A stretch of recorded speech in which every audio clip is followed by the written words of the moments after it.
In the name of Allah, the most gracious, the most merciful, peace be upon you. Today a major political shock has taken place in world politics that has shaken the United States. Look at this strange and unbelievable situation. What exactly did Iran do today? While Trump was sitting in front of the Chinese president, asking China to convince Iran not to escalate tensions, not to open new fronts, and to allow ships to pass freely through the region, something shocking happened. At that very moment, America believed there was a strong possibility of positive progress because the Chinese president reportedly said that the issue should be resolved peacefully and negotiations should move forward. But suddenly, reports emerged that Iran had seized a ship and taken it toward the Iranian side. According to the information coming in, the vessel was attacked and captured. This became a huge shock for the United States. Imagine the timing. While Trump and the Chinese president were discussing diplomacy and solutions, Iran reportedly seized a ship, sending a direct message during ongoing negotiations. At the same time, another major development surfaced. The Chinese president reportedly warned Trump that if the United States mishandled the Taiwan issue in any way,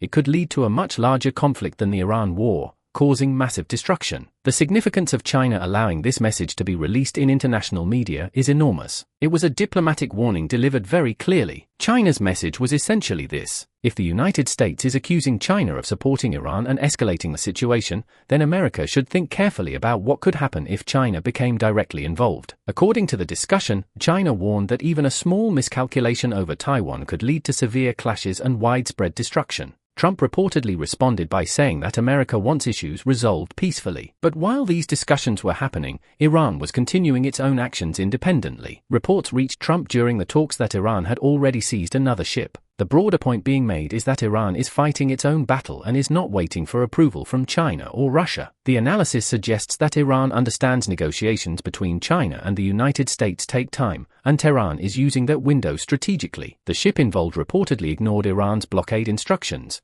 which Iran used to justify its actions. Another key point raised is that America may have assumed Iran would show restraint because Trump was meeting with the Chinese leadership. But according to this narrative, that assumption was completely wrong. Iran's actions were presented as proof that US sanctions and pressure have not made Iran powerless.